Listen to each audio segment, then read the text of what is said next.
Assalamu alaikum to all my dear students. Standard 9 subject Hindi. ગઈકાલે આપણે ક્યાં નિરાશ હુઆ જાય પાઠની લેખક હજારી પ્રસાદ ત્રિવેદી વિશે જોયું. ત્યાર પછી આપણે પાઠનો સાર જોયો અને પછી આપણે થોડું પાઠની અંદર અડધા પાઠની અંદર વાંચતા જઈને સમજ્યા. તો આપણે થોડું પુનરાવર્તન કરીને આગળ વધીએ. આપણે જે ગઈકાલે જોયું હતું તે આજે ચોરી તરફ ચોરી, ઠગાઈ, લૂંટફાટ, દાળ ચોરી, ભ્રષ્ટાચાર વગેરે જેવી ઘટનાઓ જોવા મળે છે અને વર્તમાનપત્રો પૂરેપૂરા તેનાથી ભરેલા હોય છે. તેમજ યુગ બદલાય છે, જૂના કાયદા કાનૂનોની જગ્યાએ નવા કાયદા કાનૂન આવે છે.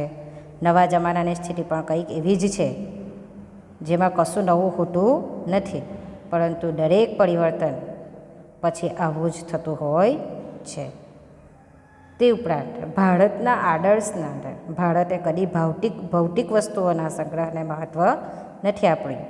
આપણે ત્યાં અધ્યાત્મને જ મહત્ત્વ અપાયું છે. મનુષ્યની અંદર લોભ, મોહ, કામ, ક્રોધ વગેરે જેવા વિકારો આપણને જોવા મળે છે. તેમજ પ્રાચીન આદર્શો નષ્ટ થયા નથી. જેવી રીતના કે દેશમાં આજે પણ ધર્મના કાયદા કરતાં ચડિયાતા માનવામાં આવે છે. સેવા, પ્રમાણિકતા, સત્ય અને આધ્યાત્મિકતાના મૂલ્યો આજે પણ વિદ્યમાન છે. આપણે આટલે સુધી જોયું હતું કે પુરાના આદર્શો એટલે કે જૂના જે આદર્શો છે, પ્રાચીન કાળથી આપણી પાસે જે આદર્શો છે તે હજુ પણ આપણી અંદર જોવા મળે છે. હવે ત્યાંથી આપણા પાઠને બાકી છે. બરાબર. આપણે ગઈકાલે છેલ્લી લીટી આ જોઈ લી कि इसमें भारतवर्ष के पुराने आदर्श और भी अधिक स्पष्ट रूप से महान और उपयोगी दिखाई देने लगे. बराबर. ત્યાંથી હવે આગળથી આપણું બાકી છે. તો આપણે હવે જોઈએ.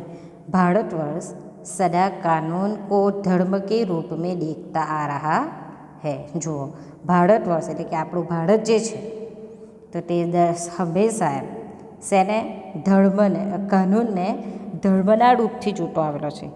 आज एकाएक कानून और धर्म में अंतर कर दिया गया है. કાનૂન અને ધર્મમાં અંતર કરી દેવામાં એટલે કે દૂરી કરી દેવામાં આવી છે કે ધર્મ અલગ છે, કાનૂન અલગ છે. ધર્મ કો ધોખા નહીં દિયા જા सकता, કાનૂન કો દિયા જા सकता है. ધર્મની સાથે ધોકો કરી શકાય નહીં, પરંતુ કાનૂન સાથે ધોકો કરી શકાય. આ આપણી માન્યતા છે. શું આપણે કાનૂન સાથે ધોકો કરી શકતા છે? ના. આપણો ધર્મ પણ આપણને એ જ શીખવે છે કે જે દેશમાં તમે રહેતા હોય તે દેશના વફાદાર બનીને રહેવું. જેની સાથે તમે રહેતા હોય તેના વફાદાર બનીને રહેવું. ત્યાંના કાનૂન અને કાયદાઓનું પાલન કરો, જે આપણે કરતા નથી. તો એ આપણા માટે યોગ્ય બાબત નથી. તો અહીંયા શું કહે છે? ધર્મને ધોકો નહીં આપી શકાય, પરંતુ કાનૂનને ધોકો આપી શકાય છે. યહી કારણ હૈ કે લોગ ધર્મભીરુ હૈ. આ જ કારણ છે કે લોગ શું છે? ધર્મભીરુ થઈ ગયા છે. ધર્મના વિશે જ ખાલી વિચારે છે. ધર્મ જ એમના માટે મહાન છે એવું લોકોનું માનવું થઈ ગયું છે. वो कानून की त्रुटियों से लाभ उठाने में संकोच नहीं करते. જુઓ, કાનૂન પાસેથી એમ કે એમને લાભ મળતો હોય એટલે કે કાનૂનની ભૂલો, ત્રુટિ એટલે કે ભૂલો, જે કાનૂનને ભૂલ કરેલી હોય તેનાથી જો એ લોકોને લાભ ઉઠાવવાનો મોકો મળી જાય તો તેમાંથી તે પાછળ ફરતા નથી. इस बात के पर्याप्त प्रमाण खोजे जा सकते हैं कि समाज के ऊपरी वर्ग में चाहे जो भी होता रहा हो, भीतर भीतर भारतवर्ष अब भी यह अनुभव कर रहा है कि धर्म कानून से बड़ी चीज़ है. જુઓ, પહેલાંના એમાં ગમે તેટલું શોધવામાં આવ્યું હોય પણ સમાજના ઉપરી વર્ગમાં ચાહે ગમે તે થઈ રહેલું હોય પણ ભીતર એટલે કે અંદર ભારતવર્ષ હજુ પણ એ જ અનુભવ કરી રહ્યું છે. શું? કે કાનૂન કરતાં ધર્મ સૌથી મોટી વસ્તુ છે. અભી સેવા, ઈમાનદારી, સચ્ચાઈ और आध्यात्मिकता के मूल्य बने हुए हैं. જોયો, આ વસ્તુ તો સાચી છે ને કે હજુ પણ અમુક લોકો એવા હોય જે સેવામાં, ઈમાનદારીમાં, સચ્ચાઈમાં માનતા નથી, પણ બહુ ઓછા લોકો આવા હોય છે. પણ મોટાભાગના લોકોની અંદર ગમે તેટલા પૈસા આવી ગયા હોવા છતાં પણ તે લોકોની અંદર સેવા, ઈમાનદારી અને સચ્ચાઈ જેવા મૂલ્યો આપણને જોવા મળે છે. તો આ મૂલ્યો કયાય નથી જોવા મળે? ધર્મના કારણે, બરાબર ને? કાનૂનના કારણે નથી જોવા મળતા, ધર્મના કારણે જોવા મળે છે. કે દરેકનો ધર્મ શું શીખવે છે? દરેકના સાથે સેવા, ઈમાનદારી, સચ્ચાઈ, આધ્યાત્મિકતાની સાથે રહો, એમ સચ્ચાઈના સાથે જીવો. તો તેથી એમ તો શું કહે છે કે આવા એ દરેક વ્યક્તિની અંદર આવા મૂલ્યો જોવા મળતા હોય છે. વે ડબ અવશ્ય ગયે હૈ લેકિન નષ્ટ નહીં હુએ. આ જે આપણી અંદર જે ભાવના છે, કઈ ભાવના છે? સેવા, ઈમાનદારી, સચ્ચાઈ. આ જે આપણી મૂલ્ય જે છે તે કદાચ એમ દબાઈ જરૂર ગયેલા છે, પરંતુ આપણી અંદરથી એકદમ જતા રહ્યા નથી. आज भी वह मनुष्य से प्रेम करता है, महिलाओं का सम्मान करता है, झूठ और चोरी को गलत समझता है, दूसरे को पीड़ा पहुंचाने को पाप समझता है. જો આ વસ્તુ તો હકીકત છે, આપણે દુનિયાની અંદર જોઈ જ રહેલા છે કે આપણે મનુષ્યને જ પ્રેમ કરતા હોઈએ છીએ. આપણે ગાય ભેંસને ઓછો કરતા હોઈએ છીએ. પ્રાણીઓની સાથે પણ આજકાલ તો બહુ પ્યાર જોવા મળે છે ને હોવો જોઈએ, એ વસ્તુ ગલત નથી. પણ આપણે રિયલની અંદર જોવા જાય તો ઇન્સાનનો દુશ્મન થઈ ગયેલો છે. પણ ક્યાંક ને ક્યાંક આપણા દિલની અંદર થોડા ઘણા અંશે મનુષ્ય પ્રત્યે પ્રેમ તો હોય જ છે. મહિલાઓ, સ્ત્રીઓ, બરાબર, સ્ત્રીઓ પ્રત્યે સન્માન પણ હોય છે. આપણે જોઈએ છીએ બહુ ઓછા એવા જાહિલ લોકો જે હોય છે ને, તે લોકોને સ્ત્રીઓ પ્રત્યે સન્માન હોતું નથી. એટલે કે સ્ત્રીને તે પોતાના પગની જૂતી સમાન માનતા હોય, એવા આપણે બહુ ઓછા લોકો જોઈએ છીએ. બની શકે તમે જોયા હોય તો મને નહીં ખબર, પણ બહુ ઓછા લોકો એવા જોવા મળે છે. મારી નજરમાં તો હજુ સુધી બહુ ઓછા એવા લોકો આવેલા છે જે સ્ત્રીને પોતાના પગની જૂતી માનતા હોય. એટલે કે આપણી અંદર સ્ત્રી, મહિલાને સન્માન કરવામાં આવે છે, જૂઠ અને ચોરીને ગલત સમજતા છે. આપણે બધા જ, મારા હિસાબે તો જૂઠ અને ચોરીને ગલત સમજતા જ છે. આપણે નાના હોય ત્યારથી જ આપણને મમ્મી શું શીખવે છે કે જો બેટા, જૂઠ બોલશે તો શું થશે? ગુનો થશે. ચોરી કરશે તો ગુનો થશે. અને ચોરી માટે કાનૂનની અંદર પણ છે કે જો ચોરી કરશો તો તમને તેની સજા મળશે. તો આપણને તો બચપનથી જ મમ્મી એવું કહે કે જો બેટા, જૂઠ નહીં બોલવાનું, ચોરી નહીં કરવાની, બરાબર ને? તો એ વસ્તુ આપણે પહેલેથી જ એમ નાના હોઈએ ત્યારથી જ આપણા દિમાગમાં નાખવામાં આવેલી હોય છે કે આ વસ્તુ ગલત છે. તો આ જે આપણને મૂલ્ય જે બચપનથી મળેલા છે, તો તે આપણે ભૂલી શકતા નથી. કદાચ થોડા ટાઈમ માટે દબાઈ જાય ખરા આપણી અંદર, કે આપણી અંદર કંઈક ગુસ્સો આવી ગયેલો હોય, યા તો પછી કંઈ પણ એમ એવું આવી ગયું હોય, તો તેના કારણે આપણે થોડા સમય માટે કદાચ એમ કે ભૂલી જઈએ ને એમ કે એ કરવા માટે ઊભા પણ થઈ જઈએ કે ચાલ જા, જૂઠું બોલી દેવા તો શું થઈ જશે, બરાબર. પણ પછીથી પાછળથી તમારું દિલ તમને એ વસ્તુ સાથે સહમતિ આપતું નથી. दूसरे को पीड़ा पहुँचाने को पाप समझता है. આ પણ સાચું છે કે બીજાને પીડા એટલે કે બીજાને દુઃખ પહોંચાડવું એ આપણે પાપ સમજીએ છીએ, ગુનો સમજીએ છીએ. हर आदमी अपने व्यक्तिगत जीवन में इस बात का अनुभव करता है. દરેક વ્યક્તિ પોતે એમ કે પોતાના અંદર જે મૂલ્ય બચપનથી આપણને આપવામાં આવેલા છે તેનો અનુભવ તો આપણે કરતા જ હોઈએ છે. દરેક વ્યક્તિ વ્યક્તિગત રીતે એમ પોતે પોતાના જીવનની અંદર આ વસ્તુનો અનુભવ કરતો જ હોય છે. समाचार पत्रों में जो भ्रष्टाचार के प्रति इतना आक्रोश है, वह यही साबित करता है कि हम ऐसी चीज़ों को गलत समझते हैं और समाज से उन तत्वों की प्रतिष्ठा कम करना चाहते हैं जो गलत तरीके से धन या मान संग्रह करते हैं. समाचार पત્રો એટલે કે ન્યૂઝની અંદર, ન્યૂઝપેપરમાં દરેક વસ્તુમાં જે આપવામાં આવતું છે ભ્રષ્ટાચાર વિશે, ચોરી વિશે, તો શું કરવા માટે? કે આપણે એ વસ્તુને ગલત સમજતા છે. આપણે એવું સાબિત કરવા માંગતા છે કે આપણા સમાજના અંદરથી આ જે વસ્તુ છે તે એકદમ ઓછી થઈ જાય અને ગલત તરીકાથી જે રૂપિયા પૈસાનો સંગ્રહ કરવામાં આવે તે શું છે? गलत है. दोषों का पर्दाफाश करना बुरी बात नहीं है. बुराई यह मालूम होती है कि किसी के आचरण के गलत पक्ष को उद्घाटित करते समय उसमें रस लिया जाता है और दोषोद्घाटन को एकमात्र कर्तव्य मान लिया जाता है. જુઓ, કોઈની ગલતીને બહાર પાડવી એ ખરાબ વસ્તુ નથી. ખરાબ વસ્તુ શું છે? અગર તે વ્યક્તિ ગલત કરી રહેલો છે અને તેને તમે વધારે સપોર્ટ કરીને તેને ગલત કામ કરવા માટે ઉશ્કેરી રહ્યા છો તો એ ગલત છે. બરાબર? એનાથી શું થશે? એને વધારે ઉશ્કેરણી મળશે કે એને એકવાર ગલત કામ કર્યું, એને કોઈ રોક્યો નથી, તો હવે બીજી વાર કરશે તો પણ એને કોઈ રોકવાનું નથી. એટલે એની અંદર શું આવશે? કોન્ફિડન્સ આવતો જશે અને એ ગલત કામ કરતો જ રહેશે. તો દોષો એમ એટલે કે ગલત જે કામ કરતા છે તેને આપણે બહાર પાડીએ તો કદાચ તેનાથી તેની અંદર શું થશે? પર્દાફાશ કરના એટલે કે ભેદ ખોલના, તો કે એનો ભેદ ખોલવાથી એની અંદર કદાચ શરમ અનુભવે ને એ કામથી दूर થઈ જાય. बुराई में रस लेना बुरी बात है, अच्छाई को उतना ही रस लेकर उजागर न करना और भी बुरी बात है.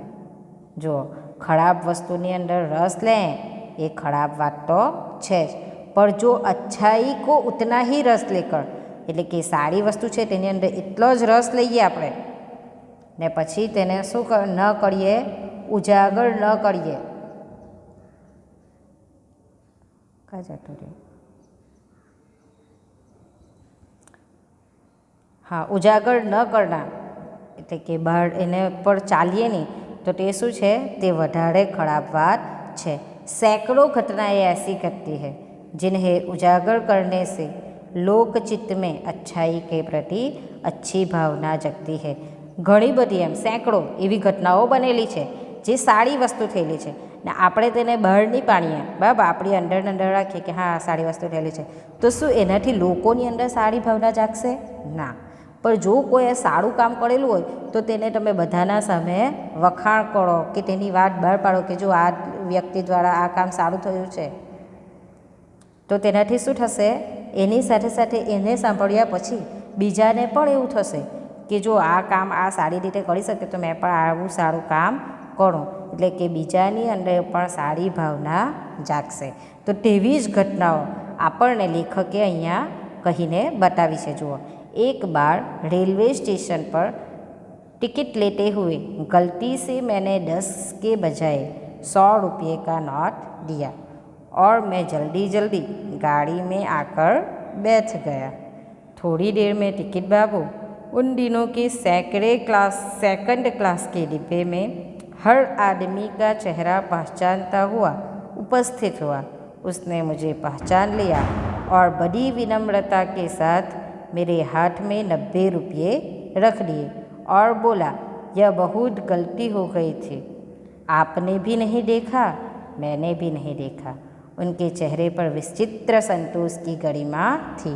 मैं चकित रह गया. જુઓ, આ એક ઘટના છે, રિયલ ઘટના છે જે લેખકે આપણને અહીંયા બતાવી છે. શું કે એ પોતે રેલવે સ્ટેશનના ઉપર ટિકિટ લેવા ગયા હતા. તેમણે 10 રૂપિયા આપવાના હતા, પણ 10 રૂપિયાની જગ્યાએ તેમણે કેટલા આપી દીધા?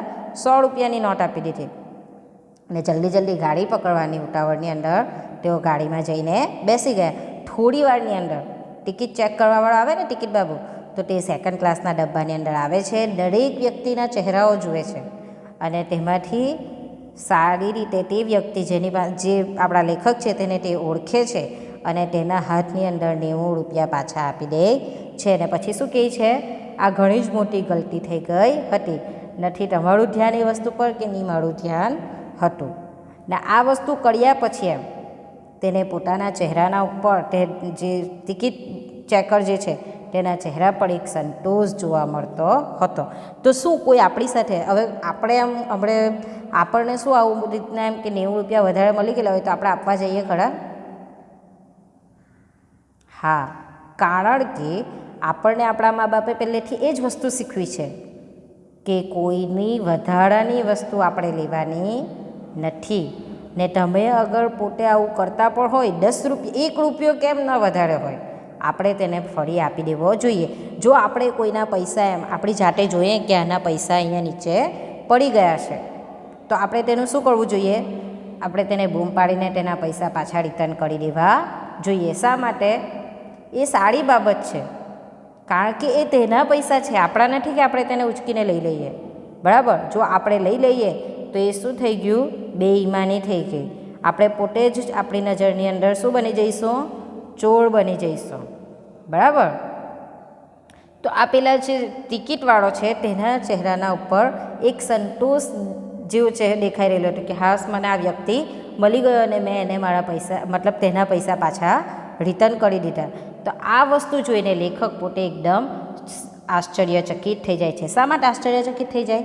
કારણ કે આજકાલની દુનિયાની અંદર એટલી બેઈમાની વધી ગયેલી છે ને તેવા એની અંદર 10 રૂપિયાના ટિકિટના અંદર તેણે પાછો તેને શોધીને આટલા બધા ડબ્બાની અંદરથી શોધીને 90 રૂપિયા ફળઈ આપવા આવે તો એ આશ્ચર્ય જેવી વસ્તુ તો છે ને.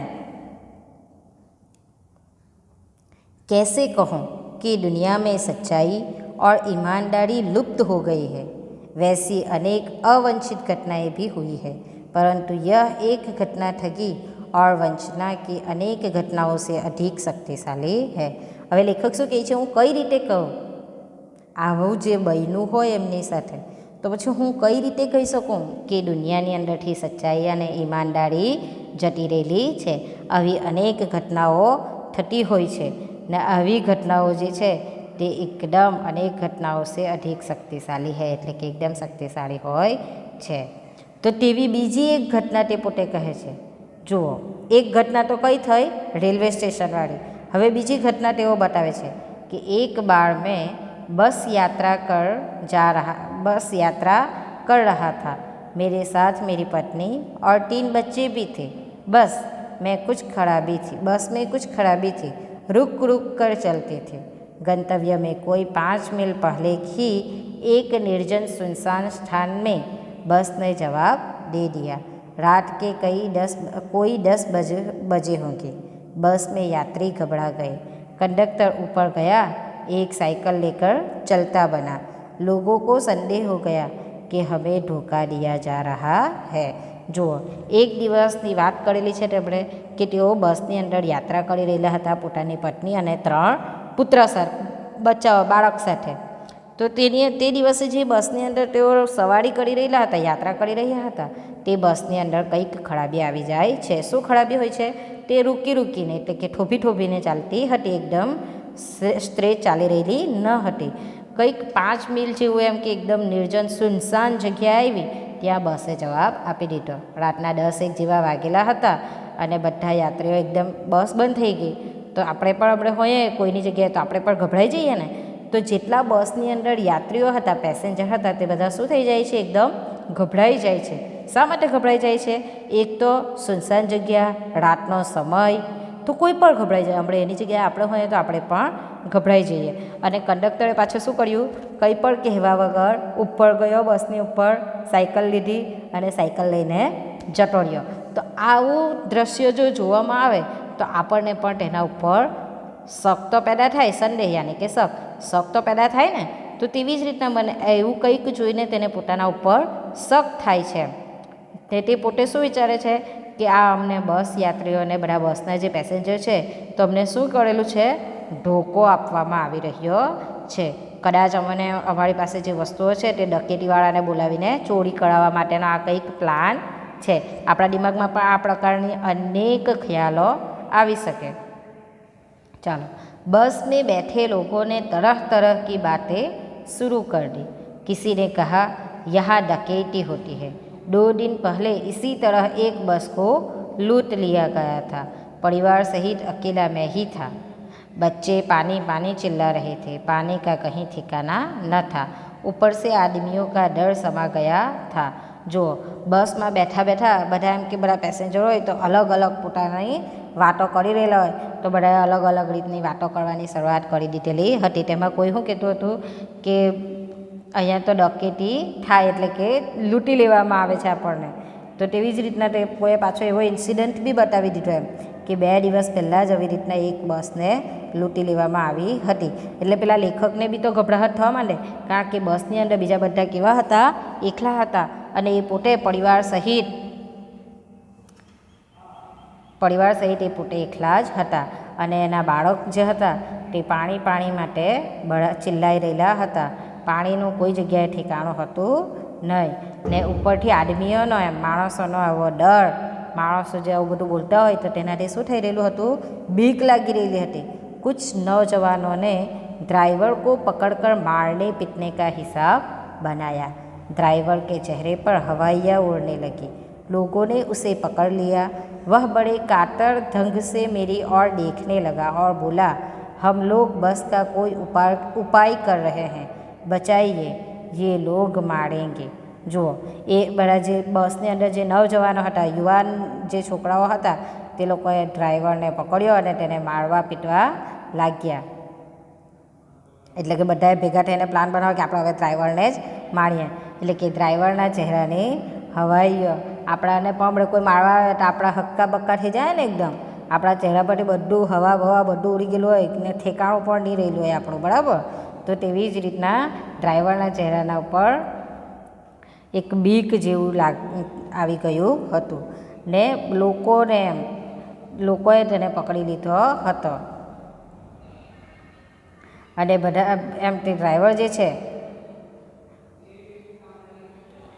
ભયભીત થઈને એકદમ કાતર ધંગસે એટલે કે એકદમ ભયભીત થઈને મારી તરફ એટલે કે લેખક તરફ જોઈ રહેલો હતો અને શું કહેતો હતો, અમે લોકો બસને કંઈક ઉપાય કરી રહેલા છે, બસનો કોઈ ઉપાય કરી રહ્યા છે, મને આ લોકોથી બચાવી લો. डर तो मेरे मन में भी था, पर उसकी कातर मुद्रा देखकर मैंने यात्रियों को समझाया कि मारना ठीक नहीं है. परंतु यात्री इतने घबरा गए कि वे मेरी बात सुनने को तैयार नहीं हुए. कहने लगे, इसकी बातों में मत आइए, धोखा दे रहा है. कंडक्टर को पहले ही डाको के यहाँ भेज दिया है. જુઓ આપણા દિમાગ ખાલી દિમાગ આવું બધું સોચવા લાગે ને, તો તેવી જ રીતના કાતર યાની કે લાચાડીથી એમ કે લાચાડીની અંદર પેલો ડ્રાઈવર શું કહી રહેલો હતો, મને આ લોકોથી બચાવી લેવું. બીક તો લેખકને પણ લાગી જ રહેલી હતી, પણ એમ કે મને આ લોકોથી બચાવી લેવા એમ જે કહી રહેલો હતો તેનાથી લેખકને શું થાય છે કે આ બચાવવો જોઈએ એવું કરીને તે જે પેલા યાત્રીઓ જે મારતા હતા તેને એ સમજાવવાનો પ્રયત્ન કરે છે કે મારવું એ સારી બાબત નથી. પરંતુ યાત્રી એટલે કે પેસેન્જરો એટલા ગભરાઈ ગયેલા હતા કે તે લેખકની વાત માનવા તૈયાર નથી. અને પાછા ઉપર સામે લેખકને શું કહે છે કે તમે એની વાતોમાં ન આવો, એ આપણને ધોકો આપી રહેલો છે. પહેલાં જ કંડક્ટરને ઓલરેડી ડાકો અને બોલાવવા હારું મોકલી દીધો છે. मैं भी बहुत भयभीत था, पर ड्राइवर को किसी तरह मारपीट से बचाया. 1.5 घंटे बीत गए. જો પોતે લેખક પણ એટલા જ બીકમાં હતા, ભયભીત હતા, પરંતુ ગમે તે રીતે ગમે તે કરીને તેણે શું કર્યું, ડ્રાઈવરને મારપીટથી લોકોની મારપીટથી બચાવ્યો. 1.5-2 કલાક જેટલા વીતી ગયા હતા. मेरे बच्चे भोजन और पानी के लिए व्याकुल थे. એના નાના બાળક હોય તો તેને પાણી ને ભોજન તો ટાઈમ ટુ ટાઈમ જોઈતું જોઈએ. તો લેખકના જે બાળક છે તે પાણી અને ભોજન માટે એકદમ વ્યાકુળ હતા કે એમને ભૂખ લાગી હતી. નાના હતા એટલે એ લોકોને સહન પણ થઈ શકે નહીં. मेरी और मेरी पत्नी की हालत बुरी थी. लोगों ने ड्राइवर को मारा तो नहीं, पर उसे बस से उतार कर एक जगह घेर कर रखा. જુઓ એની અને એની પત્નીની હાલત ખરાબ થઈ રહેલી હતી. લોકોથી તેને મારવાથી તો બચાવી જ લીધો, પરંતુ લોકોએ તેને છોડ્યો તો નહીં. કઈ રીતે? લોકોએ તેને એક જગ્યા પર घेरीને ઉભાડ્યા कि कोई भी दुर्घटना होती है तो पहले ड्राइवर को समाप्त कर देना ही उन्हें उचित जान पड़ा. શું વિચારે છે લોકો કે જો કંઈ પણ ગલત થાય આપણી હાથે તો સૌથી પહેલાં આપણે કોને મારવાનો? ડ્રાઈવરને જ સમાપ્ત કરી દેવાનો. એવું કરીને ડ્રાઈવરને એક જગ્યા પર બધા ઘેરીને ઉભાડેલા હતા. ये गिर गिराने का कोई विशेष असर नहीं पड़ा. इसी એટલે કે બધા એમ કે એકબીજાના ઉપર ગીર ગિરાતા મતલબ તેનો ગમે તેટલો ગીર ગિરાઈ રહેલો હોય, ગમે તેટલી માફી માંગી રહેલો અને ગમે તે કરી રહેલો હોય, પણ એનાથી કોઈના ઉપર કંઈ અસર થવાની નથી. इसी समय क्या देखता हूँ कि एक खाली बस चली आ रही है और उस पर हमारा बस कंडक्टर भी बैठा हुआ है. उसने आते ही कहा, अड्डे से खाली बस चली आ रही है. नहीं, उसने आते ही कहा, अड्डे से नई बस लाया हूँ, इस पर बैठिए. જો શું થાય છે એટલામાં જ એમ શું દેખાય છે કે એક ખાલી બસ એ લોકો તરફ આવી રહેલી છે અને એના ઉપર એમનો જે કંડક્ટર જે સાયકલ લઈને જતો રહ્યો હતો તે બેઠેલો દેખાય છે અને આવતાની સાથે તે શું કહે છે અડ્ડા પરથી એટલે કે બસ અડ્ડા પરથી તે નવી બસ લઈને આવ્યો છે, ચાલો બધા એના અંદર બેસી જાઓ, વહ બસ ચલાને લાયક નહીં હૈ, એટલે કે આ જે બસ છે જે ખરાબ થઈ ગઈ છે તે ચલાવવા લાયક રહેલી નથી. फिर मेरे पास एक लोटे में पानी और थोड़ा दूध लेकर आया और बोला, पंडित जी बच्चों का रोना मुझसे नहीं देखा गया, वही दूध मिल गया, थोड़ा लेता आया, यात्रियों में फिर जान आई. જો શું કહે છે કે બચાવવા માટે એમ કે મને રસ્તામાં બચાવ જે રડી રહેલા હતા તે મારાથી જોવાયું નહીં, એટલે મને રસ્તામાં દૂધ મળ્યું તો મેં લઈ આવ્યો. હવે यात्रियों जान में जान आई, सबने उसे धन्यवाद दिया, ड्राइवर से माफ़ी मांगी और 12 बजे से पहले ही सब लोग बस अड्डे पहुंच गए. जो આ પણ એક સારી ઘટના બની. તે લોકો પોતે શું વિચારી રહેલા હતા યાત્રીઓ કે કંડક્ટર ડાકોરને પાસે જતો રહ્યો છે અને ડ્રાઈવરને અહીંયા મૂકી ગયેલો છે ને બસ હવે ખરાબ થઈ ગયેલી છે, આપણને બધાને ડાકો હવે અહીંયાથી લૂંટી લેશે. એ લોકો કંડક્ટરને અને ડ્રાઈવરને ગલત સમજી રહેલા હતા, પણ અહીંયા તો ઊંધું જ થઈ ગયું કે કંડક્ટર બસ લઈને આવે છે અને બધાને બસમાં બેસાડે છે અને પાછું તો આપણા લેખક છે તેના બાળકો માટે તે દૂધ અને પાણી પણ લઈને આવે છે. અને તે જોઈને બધા લોકોને જાનમાં જાન આવે છે અને લોકો પછી શું કરે છે તેનો ધન્યવાદ કરે છે અને ડ્રાઈવર પાસે પણ ડ્રાઈવરની સાથે પણ માફી માંગે છે અને 12 વાગ્યા પહેલાં તે લોકો બસ અડ્ડા ઉપર પહોંચી જાય છે. कैसे कहूँ कि मनुष्यता एकदम समाप्त हो गई है, कैसे कहूँ कि लोगों में दया माया रही नहीं गई, जीवन में न जाने कितनी ऐसी घटनाएं हुई है जिन्हें मैं भूल नहीं सकता. જો શું કહે છે લેખક કે આવી ઘટનાઓ જોયા પછી એમ કે કઈ રીતે આપણે એવું કહી શકીએ કે દુનિયાની અંદરથી દયા અને માયા, ઈમાનદારી, સચ્ચાઈ વગેરે જેવું જતું રહ્યું છે. આવી કેટલીક ઘટનાઓ આપણા જીવનની અંદર પણ બની હોય, એને આપણે કઈ રીતે ભૂલી શકીએ? આપણા રિયલ લાઈફ જીવનની અંદર પણ આપણી સાથે પણ આવી કેટલી બધી ઘટનાઓ બની હોય છે ને કે બની શકે કોઈક વાર આપણે મુશ્કેલીની અંદર હોય ને આપણા કોઈક મિત્રએ કે ગમે તેણે આપણને સહારો આપ્યો હોય અને આપણે તે મુશ્કેલીમાંથી બહાર આવ્યા હોય, બરાબર? તો આવી કેટલીક ઘટનાઓ આપણા જીવનમાં પણ બની હોય. તો શું આ ઘટનાઓને ધ્યાનમાં લેવા પછી તમે એવું વિચારી શકો કે લોકોના અંદર દયાના માયા જેવું કંઈ વસ્તુ રહેલું જ નથી? ના, નહીં વિચારી શકાય, બરાબર? ठगा भी गया हूँ, धोखा भी खाया है, परंतु बहुत कम स्थलों पर विश्वासघात नाम की चीज़ मिलती है. केवल उन्हीं बातों का हिसाब रखो जिनमें धोखा खाया है, तो जीवन कष्टकर हो जाएगा. परंतु ऐसी घटनाएं भी बहुत कम नहीं हैं जब लोगों ने अकारण सहायता की है. જો લેખક શું કહે છે, એવું નથી કે એ પોતે લેખકે જીવનની અંદર દગો નથી ખાતો કે ધોકો નથી ખાતો, ઠગાઈ બી ગયેલો છે એમ લોકો દ્વારા અને ધોકા પણ ખાધેલા છે, પરંતુ અનેક એવી વિશ્વાસઘાત નામની કોઈ ચીજ મળતી પણ નથી એમ. પરંતુ એવી વસ્તુઓને હિસાબ રાખવાથી શું ફાયદો એમ કે જેની અંદર આપણને ધોકો મળેલો છે તો એનાથી આપણને શું મળશે? દુઃખ જ મળશે એમ, કષ્ટ જ થશે. એ વસ્તુને આપણે વિચારીશું તો આપણને શું મળશે? કષ્ટ જ મળશે. પરંતુ એવી ઘટનાઓ બી ઓછી નથી બની એમ. લેખક શું કહે છે કે મારી સાથે એવી ઘટનાઓ પણ ઓછી નથી બની કે જેના કારણે મને વગર કારણે મને સહાયતા મળી ગયેલી હોય. નિરાશ મન કો ઠાટસ દિયા હૈ ઓર હિંમત બઢાઈ હૈ. એટલે કે એવી વસ્તુ બી મારી સાથે ઓછી નથી થયેલી એમ કે મને વગર કામનો સહારો મળેલો હોય અને हिम्मत बढ़ावा आवेली हो. कविवर रविंद्रनाथ ठाकुर ने अपने एक प्रार्थना गीत में भगवान से प्रार्थना की थी कि संसार में केवल नुकसान ही उठाना पड़े, धोखा ही खाना पड़े, तो ऐसे अवसरों पर भी हे प्रभु मुझे ऐसी शक्ति दो कि मैं तुम्हारे ऊपर संदेह न करूं. જો આ વાક્યથી તમને પોતાને એવો અહેસાસ થશે. શું? કવિવર રવિન્દ્રનાથ ઠાકુર પોતાની જે પ્રાર્થના ગીત છે તેની અંદર શું કહે છે? હે ભગવાન, એમ સંસારની અંદર એકલું નુકસાન જ ઉઠાવવું પડે, ધોકા જ ખાવા પડે, તો એવા અવસરો પર બી હું એક જ પ્રાર્થના કરવા હું કે હે પ્રભુ મને શક્તિ આપ કે જેથી હું ઢાળા ઉપર કોઈ પણ દિવસ સંદેહ ન કરો, શક ન કરો.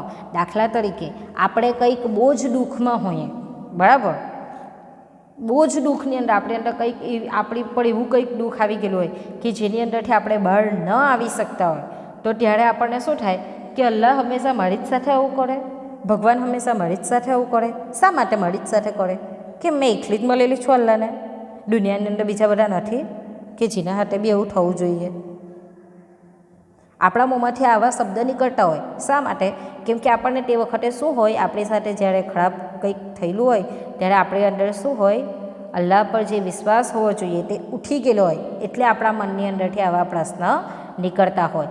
પણ ગમે તેવું દુઃખ હોય તો પણ આપણે અલ્લાહના ઉપરથી વિશ્વાસ છોડવાનો નથી. શા માટે નથી છોડવાનો? કારણ કે જો આપણે સંદેહ કરશું, શક કરશું, તો આપણી કોઈ દુઆ કે કંઈ પણ વસ્તુ પૂરું થવાનું નથી. આપણે તેવા જ એની અંદર રહેશું, કારણ કે એ આપણી પછી શું બની ગયેલી હોય છે, આદત બની ગયેલી હોય છે. પણ આપણે શું કરવું જોઈએ? શક્તિથી કામ લેવું જોઈએ અને અલ્લાહના ઉપરવાળાના ઉપર ભરોસો કરવો જોઈએ.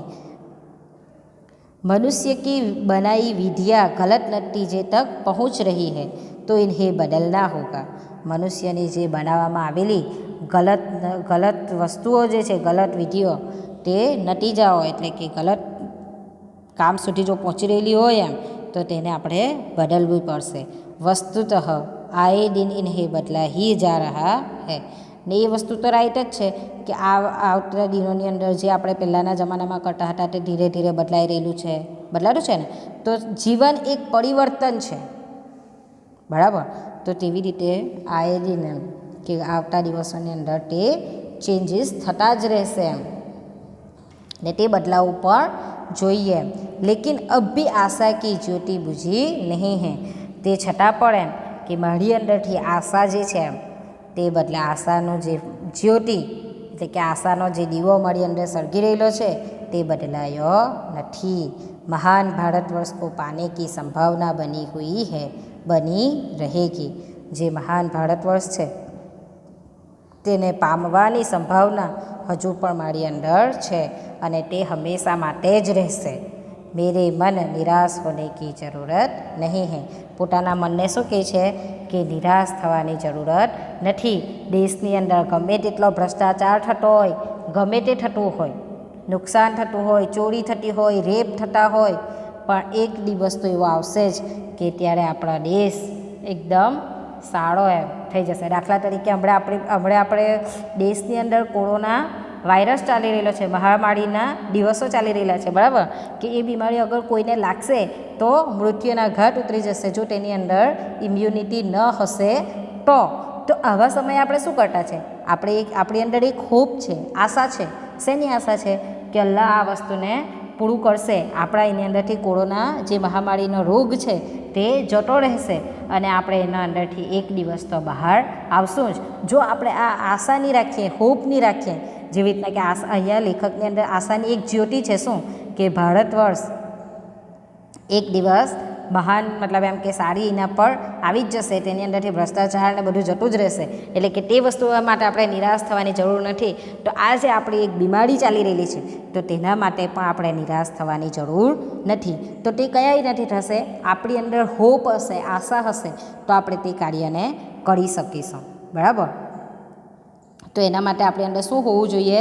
આશા હોવી જોઈએ. એટલે કે કોઈ પણ કાર્ય આપણી સાથે કંઈક ખરાબ થઈ રહેલું હોય તો તેના અંદર પણ આપણે શું વિચારવાનું કે મને અલ્લાહ પર ભરોસો છે, મને આશા છે કે મારી સાથે હમણાં જે થતું હશે તે કદાચ મારા એની અંદર જ લખ્યું હશે, આગળ જતાં તે મારા માટે કંઈક સારું થવાનું હશે, તેથી જ હમણાં ગલત થઈ રહેલું છે, બરાબર. આવી હોપ હોવી, આશા હોવી. આશાને કોઈ દિવસ આપણા અંદરથી બંધ કરવાની નથી. આશાની જ્યોતિ હંમેશા જ જલતી રાખવાની છે અને કદાપી નિરાશ થવાની જરૂર નથી. આપણો પાઠ અહીંયા પૂર્ણ થાય છે.